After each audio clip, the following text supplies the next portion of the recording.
அன்பு நண்பர்களே, நேத்து எபிசோட பார்க்க போறதுக்கு முன்னாடி என் மனசுக்குள்ள ஒரு பெரிய வலி. என்ன மாதிரியே உங்கள நிறைய பேருக்கும் அந்த வலி இருக்கும் அப்படின்றத நான் நம்புறேன். அது என்னன்னு கேக்குறீங்களா? வேற ஒண்ணும் இல்ல, 9ஆம் தேதி ஜனநாயகன் வரும்னு சொல்லியிருந்தாங்கல்ல, இப்ப போஸ்ட்போன் பண்ணிட்டாங்களாம். காரணம் என்னன்னு கேட்டா, சென்சார்ஷிப் இஷ்யூ, லாயர் வரல, சிரமத்திற்கு வருந்துகிறோம், அடுத்த டேட் விரைவில் அனௌன்ஸ் செய்யப்படும் அப்படின்னு போட்டாங்க. தளபதியோட கடைசி படம் சந்தோஷமா பார்க்கலான்னு பார்த்தா இப்படி ஒரு ஆப்ப வச்சு விட்டாங்களே. என்ன சொல்றதுன்னே தெரியல. சரி, நம்ம இப்போ ஓடிட்டு இருக்க இந்த பொழப்ப பார்ப்போம். இருந்தாலும் எனக்கு வருத்தம்பா. அத வேற ஞாபகப்படுத்திட்டீங்க. நெஞ்சமெல்லாம் பொண்ணா இருக்கு தம்பி.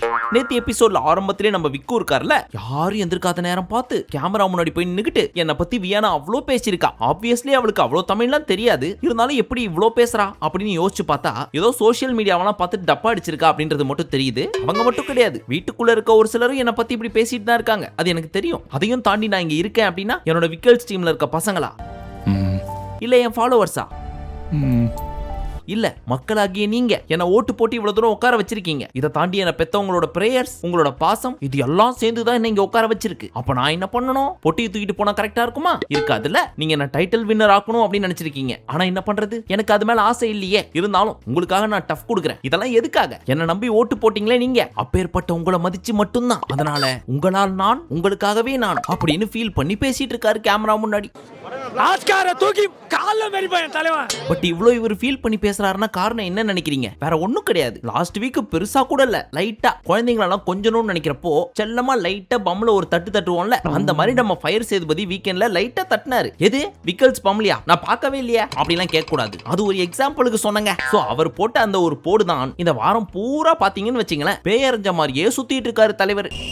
காட்டு நல்லாதான் வேலை செஞ்சுக்குது. அடுத்து வினோத் மற்றும் தர்பூசணியின் சேட்டைகள். இதை பார்க்க போறதுக்கு முன்னாடி நம்ம தர்பீஸ் இருக்க ஏதோ பயங்கரமா பிளான் பண்ணிட்டு உள்ள போயிருக்கு. முன்னாடி மாதிரியே இருந்தாலும் நம்மள கலாய்க்கிட்டோம், ஆனா நம்ம மட்டும் பரிதாபமா மூஞ்ச வச்சுப்போம். அதை பாக்குற மக்களுக்கு சீ பாவம், அந்த குழந்தைய போட்டு இந்த வினோத் எப்படி அடிக்கிறான் பாரு, அரக்கன் திமிரு பிடிச்சவன், இவனெல்லாம் வீட்டுக்குள்ள வச்சுக்கவே கூடாது. தர்பீஸ் எவ்வளவு நல்லவன் தெரியுமா அப்படின்னு மக்கள் நினைக்கணும்ன்றதுக்காக யாரு பெத்த புள்ளையோன்ற மாதிரி மூஞ்ச வச்சு சுத்திட்டு இருக்காரு.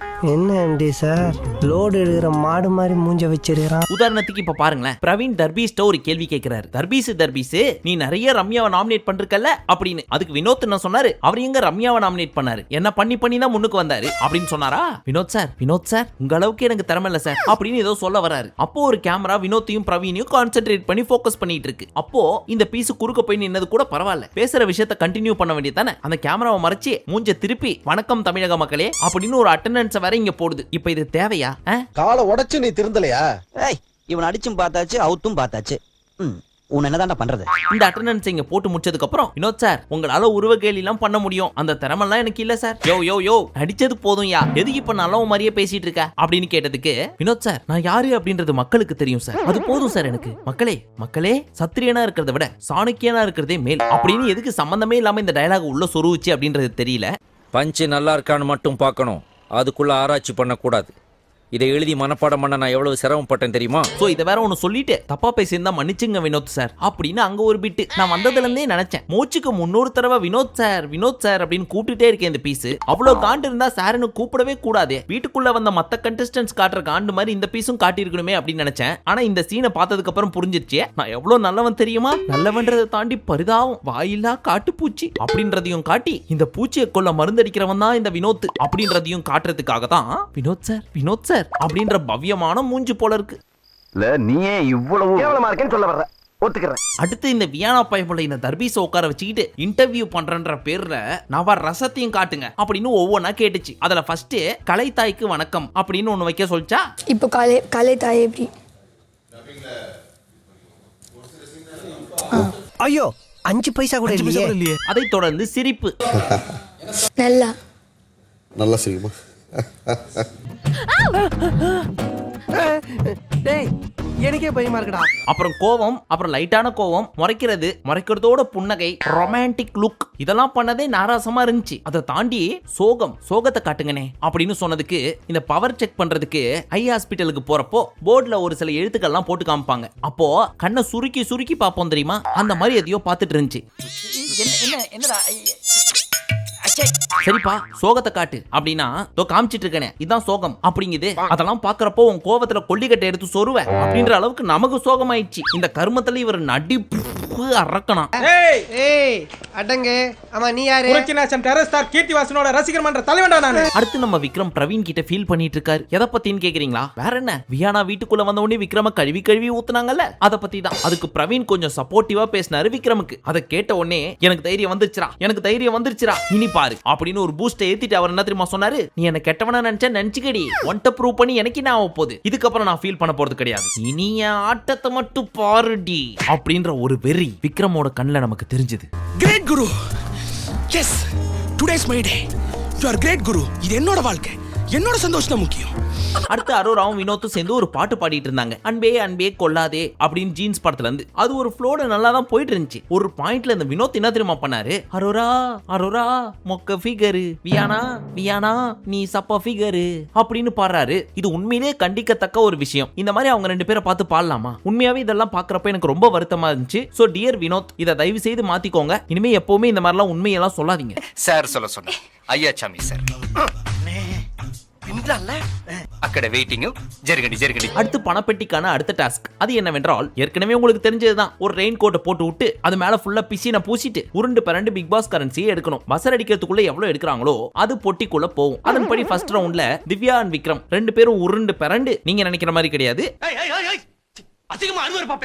தனித்தனியா உருண்டு பரண்டு 65,500 ரூபாய் எடுத்தாங்க. ரெண்டாவது ரவுண்ட்ல வினோத்தும் சபரியும் உருண்டு பரண்டாங்க. அதுல 68,600 ரூபாய் எடுத்தாங்க. லாஸ்டா அரோராவும் சாண்ட்ராவும் சேர்ந்து 49,300 ரூபாய் எடுத்தாங்க. ஆனா இந்த டாஸ்க் ஸ்டார்ட் ஆகி 3 நாள் ஆச்சு. இப்ப வரைக்கும் 6 லட்சத்தை கூட தாண்டல. இதுக்கு முன்னாடி வந்த சீசன்லாம் இந்நேரம் 10 லட்சத்தை தாண்டி போயிட்டு இருந்துச்சு. பட் இங்க 6க்குள்ளேயே சுத்திட்டு இருக்கு. என்னமோ இவங்ககிட்ட காசு இல்லாத மாதிரி 10,000 20,000 கொடுத்துட்டு இருக்காங்க. ஒவ்வொரு ஆட்லயும் எத்தனை கோடி சம்பாதிக்கிறீங்க? உசுர கொடுத்து பேரை கெடுத்து விளையாடிட்டு இருக்காங்க வீட்டுக்குள்ள எல்லாரும். அவங்களுக்கு கொஞ்சம் ஜாஸ்தி கொடுத்தா என்னவா? ரொம்ப சாடிஸ்ட் பானீங்க. நீ எனக்காக எவ்வளவு செஞ்சிருக்கடா, ஆனா உனக்கு கொடுக்க ஒரு நிமிஷம் என்கிட்ட ஒண்ணுமே இல்லையடா.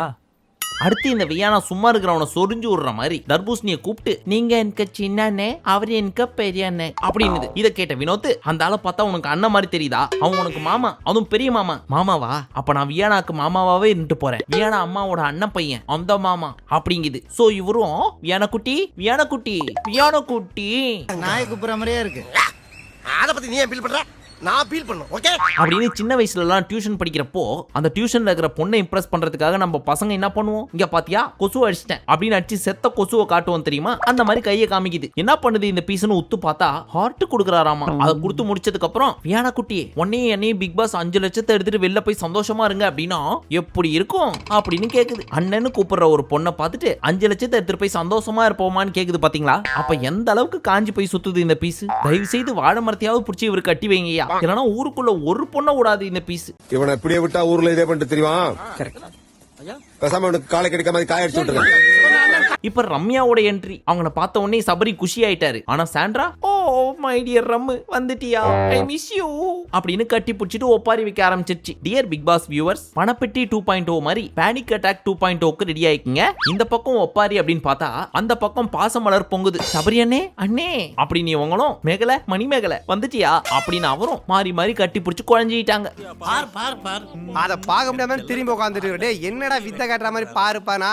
அப்படியே அந்த பொண்ணை கையை பிடிச்சு கூட்டு போய், தங்கச்சி உனக்காக நான் பதுக்கி வச்சதுமா, இந்தா வச்சுக்கோ அப்படின்னு எக்ஸ்பயர் ஆன பழைய டைரி மில்க கொடுத்துட்டு, கலர் டாஸ்க்ல உனக்கு கொடுக்கறதுக்காக வச்சிருந்தால அதுதாம்மா அப்படின்னு கொடுக்க, அவங்களும் அதை வாங்கிட்டு பொங்க ஆரம்பிச்சிட்டாங்க. டால்டால செஞ்ச பொங்கலை பார்த்திருப்பீங்க, டைரி மில்கால செஞ்ச பொங்கலை பார்த்திருக்கீங்களா? இதோ இதுதான் அது.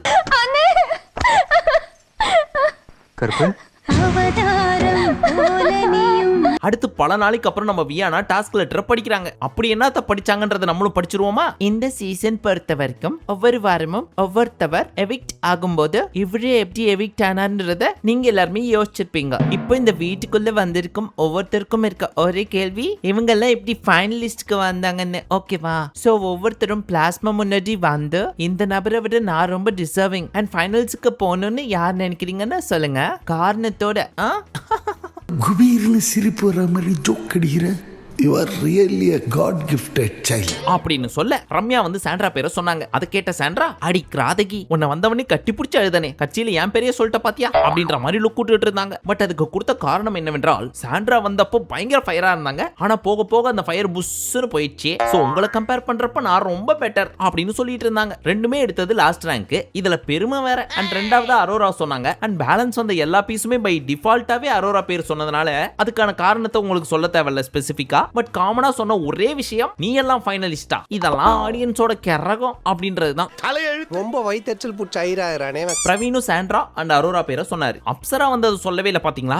அவங்களும் ரம்யாவோட தான் வந்தாங்க. ஆனா ஏன் சொல்ல தெரியுமா? எப்ப பார்த்தாலும் வீட்டுக்குள்ள அனில் கூட தான் கீச் கீச் அப்படின்னு கத்திட்டு இருக்கு. அதுக்காக அதை ஒரு கண்டஸ்டன்டா சொல்ல முடியுமா? அந்த மாதிரி தான் நம்ம அப்சராவும் அமைதியா வருவாங்க. எந்த ஒரு இம்பாக்டும் பெருசா கிரியேட் பண்ணாம பவ்யமா வேடிக்கை பார்த்துட்டு வரட்டா அப்படின்னு போயிருவாங்க. சோ அவங்கள பத்தி ஒன்னும் சொல்றதுக்கு இல்லையேன்றதுனால தான் சொல்லல. தப்பா எடுத்துக்காதீங்க அப்சு. மனசுல வச்சுக்காதீங்க சார். அதெல்லாம் உடுப்பா, அதெல்லாம் நான் இப்பயே மறந்துட்டேன். சோ அப்சராவும் by default Sandra and Aurora பேரை சொன்னாங்க. அப்சரா மாதிரி தான் நம்ம பிரவீன் காந்தியும் God bless God bless God bless God bless அது தவிர்த்து ஒன்னும் பெருசா பேச மாட்டாரு. சோ அவரை பத்தி ஒன்னும் சொல்றதுக்கு இல்ல. அவர் வந்து அரோரா பேரை சொன்னாரு. சொல்லி முடிச்சுட்டு காட் பிளஸ் அப்படின்ட்டு போயிட்டார். இதுக்கு நடுவுல வந்தவங்க தான் வியானா. பாப்பா என்ன சொல்லிச்சு தெரியுமா? ஃபர்ஸ்ட் சபரி சொல்றேன், அவர் ஃபர்ஸ்ட் வீக்ல நல்ல ஐகானிக்கா விளையாண்டாரு. அது பாக்குறப்போ எனக்கு அப்படியே இவரான்ற மாதிரி இருந்துச்சு. வெளியே போய் பார்த்தா சபரி ஒண்ணுமே இல்ல, எப்படா இவரு 6th பொசிஷன்ஸ்ல வந்தாருன்னு இருந்துச்சு அப்படின்னு வன்மத்தை கூட்டுச்சு. ஆனா என்னாலதான் முழுசா சந்தோஷப்பட முடியல. எனக்கு பொறாமலாம் இல்ல, லைட்டா பொறாம தான். எப்படி அந்த பீஸ் மிச்சர் தான். ஆனா நீங்க எப்படி அவரை விட நல்லா நீங்க அந்த பீஸாவது மிச்சர் தான் சாப்பிட்டுட்டு இருந்துச்சு. ஆனா ஃபர்ஸ்ட் 4 வீக்ஸ்ல முழு நேரம் மிச்சரா இருந்துட்டு பேலன்ஸ் இருந்த வீக்ஸ் ஃபுல்லா எஃப்ஜே ஓட சேர்ந்துக்கிட்டு மிச்சர்ல இருக்கிற கடலையை மாறி மாறி சாப்பிட்டுட்டு நீங்க ரொம்ப நல்லா ஆனீங்க. நீ எல்லாம் என்ன கேள்வி கேட்கலாமா?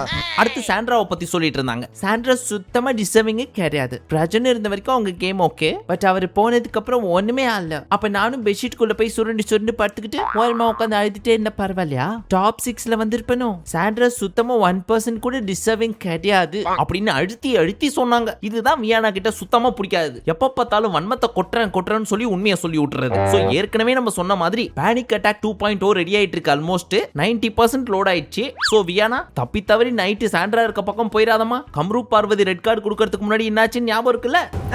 ஐயோ ஆபத்து, படுங்கடா எல்லாரும். எல்லாருமே ஒருத்தர் 2 பேரை தான் சொன்னாங்க. ஆனா நான் தேர்டாவும் ஒருத்தரை சொல்ல போறேன் அப்படின்னு சொல்லிட்டு விக்ரம் பேரையும் சொல்லிச்சு. அது என்ன தெரியுமா? விக்ரம் 5வது வாரத்துக்கு மேல பயங்கரமான கேம் ஆடினாரு. அது ஒரு கன்னிங் மைண்ட் கேம். ஆனா அந்த 5 வாரத்துக்கு முன்னாடி வரைக்கும் நம்ம தான் அவரை நாமினேட் பண்ணவே இல்லை, கண்டுக்காமலே விட்டுட்டோம். ஒருவேளை பண்ணிருந்தோம் அப்படின்னா பொட்டலம் கட்டி வீட்டுக்கு அமுச்சு விட்டுருப்பாங்க அப்படின்னு வன்மத்தை கொட்டுச்சு. இதெல்லாம் வச்சு பாக்குறப்போ வீட்டுக்கு போனதுல இருந்து திரும்ப வீட்டுக்குள்ள என்டர் ஆகுற வரைக்கும் ஒவ்வொரு எபிசோடையும் நீலாம்பரி மாதிரி ரிப்பீட் மோட்ல பாத்துருக்குன்னு மட்டும் தெரியுது. ஆனா என்ன அம்மனி பண்ணதை மட்டும் ஸ்கிப் பண்ணி விட்டுருச்சு. உனக்கு அசிங்கமா இல்ல? அசிங்கம், நீ தாண்டி அசிங்கம்.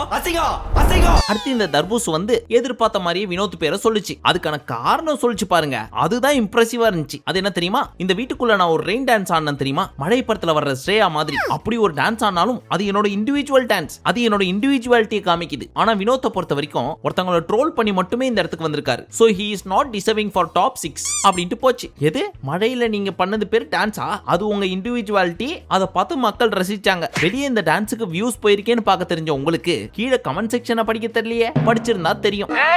மச்சான் ஒரு லூசுடா, அல்பம், ஒரு கேடு கெட்ட புறம்போக்கு. இப்ப தர்பூசணி பேசினதை கேட்டு வினோத் என்ன சொல்லிட்டு இருக்காரு? இவங்க 2 பேர்ட்டையும் இந்த கானா வினோத் அப்படின்ற பேர் இருக்கே, அது எனக்கு எவ்வளவு கஷ்டப்பட்டு வந்தது அப்படின்றது எனக்கு தெரியும் அப்படின்னு ஃபீல் பண்ணி பேசிட்டு இருந்தாரா? அதுக்கு நம்ம காட் பிளஸ் என்ன சொன்னாரு? சார் அவர் சொன்னதெல்லாம் காதுல வாங்கவே வாங்காதீங்க சார். நம்ம விஜய் சேதுபதி சார் சொன்னார்ல, அந்த மாதிரி அவரை பத்தி கேரே பண்ணாதீங்க அப்படின்னு சொல்லிட்டு இருந்தாரு. கான்ஃபிடென்ட் வாழ்க்கையில இந்த கான்ஃபிடென்ட் இல்லைன்னு வையேன், பிக் ப்ராப்ளம் வச்சு. அப்போ பிரவீன் பயங்கரமா கடுப்பாய், இந்த தர்பூசணி ஒரு லூசர், இந்த மாதிரியான ஒரு ஆள்லாம் கலைக்கும் கலைத்துறைக்கும் நியாயமே இல்லாத ஒரு ஆள். அந்த ஆள் பேசுறதுலே தெரியுது எவ்வளவு பொறாம புடிச்சவன் அப்படின்னு. இந்த வீட்டுக்குள்ள எல்லாருமே ஒண்ணுதான், ஆனா எனக்கு மட்டும் தான் எல்லாம் தெரியும் அப்படின்ற மாதிரி அவனை ஒஸ்தின்னு நினைச்சு பேசிட்டு இருக்கான். சொல்றப்ப எப்படி சொன்னான் பாத்தியா? வினோத் சார் மேல எனக்கு எந்த கோபமும் கிடையாது, ஆனா கொஞ்சோண்டு வன்மம் இருக்கு, அதை மட்டும் கக்கிட்டு போயிடுறேன் அப்படின்னு கக்கிட்டு போயிட்டான்ற மாதிரி சொல்லிட்டு இருந்தாரு.